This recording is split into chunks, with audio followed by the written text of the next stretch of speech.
कोई मुझे क्यों बनाएगा। लेकिन अगर मैं इस हाइपोथेटिकल सिचुएशन में चला ही जाऊं कि मैं भारत का शिक्षा मंत्री बन जाऊं, इसमें एक समस्या ये है कि भारत में शिक्षा समवर्ती सूची का विषय है। समवर्ती सूची का मतलब है कि केंद्र सरकार के पास शक्तियां सीमित हैं, राज्यों की अपनी शक्तियां हैं। तो सबसे पहली बात, मैं राज्यों पर थोपूंगा कुछ भी नहीं, मैं सारे राज्यों के शिक्षा मंत्रियों के साथ संवाद करूंगा। मैं उन सबको प्रेरित करूंगा, समझाऊंगा। मैं उनसे कहूंगा कि तमिलनाडु में मेडिकल साइंस तमिल में होनी चाहिए, कर्नाटक में कन्नड़ में होनी चाहिए, हिंदी क्षेत्र में हिंदी में होनी चाहिए, हिंदी में नहीं इंग्लिश में होनी चाहिए, ऐसी कन्नड़ प्लस इंग्लिश में होनी चाहिए, तकनीकी शब्द अंग्रेजी में रहें। और वो शिक्षा सिर्फ मेडिकल साइंस क्यों, इंजीनियरिंग भी, लॉ में भी, जुडिशरी में भी। मैं ये भी चाहूंगा कि भारत के हर एग्जाम में, केंद्र के हर एग्जाम में अंग्रेजी और हिंदी का समान महत्व होना चाहिए। और राज्य स्तरीय हर परीक्षा में उस राज्य की राजभाषाओं का सम्मान होना चाहिए। महाराष्ट्र पीसीएस में मराठी की भूमिका अंग्रेजी से कई गुना ज्यादा होनी ही चाहिए, क्योंकि वहां के एसडीएम को, डीएसपी को मराठी लोगों से बातचीत करनी है।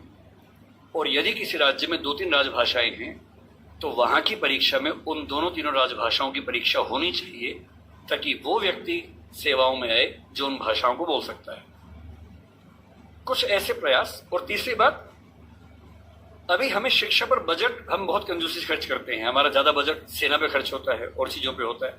मजबूरी वो भी है, सेना को हम नहीं छोड़ सकते, क्योंकि सुरक्षित होंगे तो पढ़ेंगे, अगर युद्ध हो गया किताब फेंके तो मारेंगे नहीं, तो हमें ये हथियार चाहिए ही चाहिए, युद्ध तो करना ही पड़ सकता है।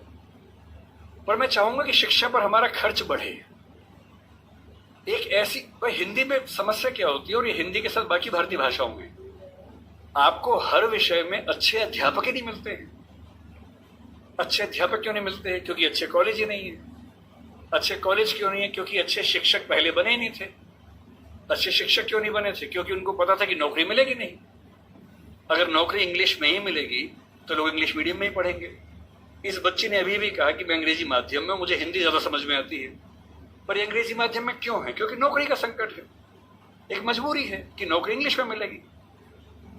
अगर भारत सरकार ठान ले और राज्यों की सरकारें ठान लें, अपनी अपनी भाषाओं में पढ़ाई लिखाई की संस्कृति को ठीक से विकसित करें।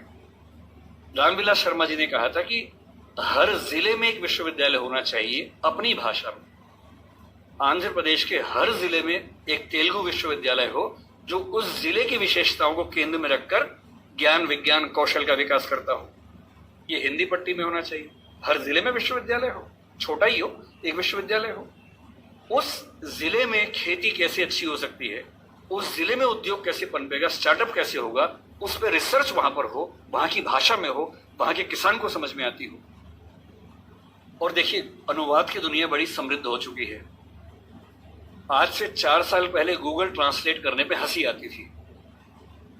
आज क्रिएटिव ट्रांसलेशन छोड़ दीजिए, तथ्यों का अनुवाद मैं तो अक्सर लगभग रोज इस्तेमाल करता हूं। हम जिस संस्था में काम करते हैं दृष्टि में, हमारी राजभाषा हिंदी भी, अंग्रेजी भी है।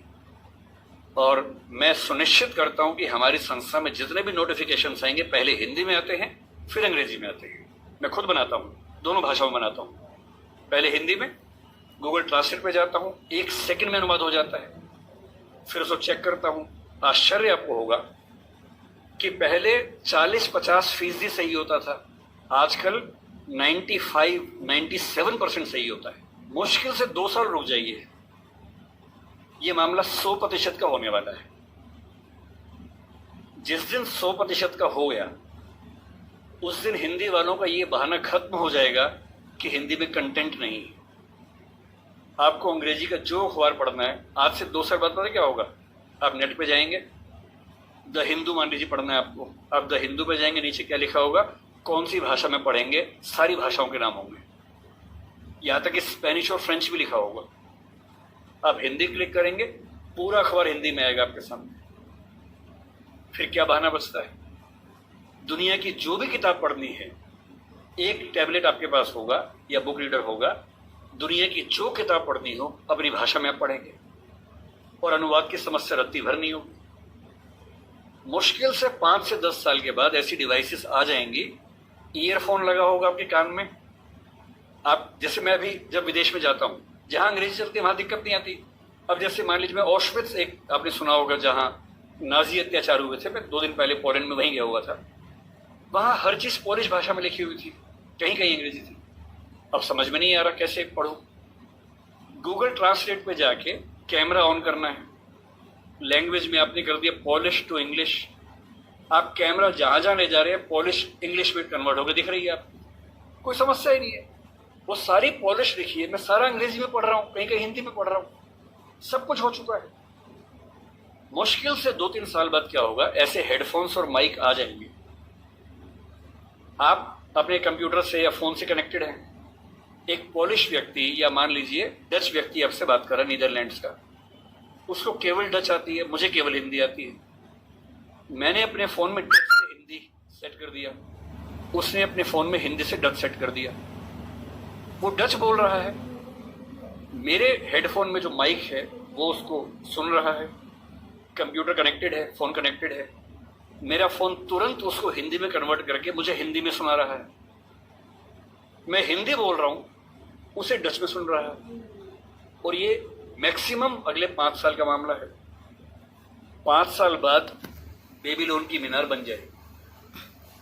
5 साल बाद आप दुनिया की किसी भी भाषा के साहित्य को, साहित्य में थोड़ी दिक्कत आ सकती है, ज्ञान विज्ञान की बात कर लेते हैं, किसी भी भाषा के ज्ञान विज्ञान को आसानी से पढ़ सकेंगे।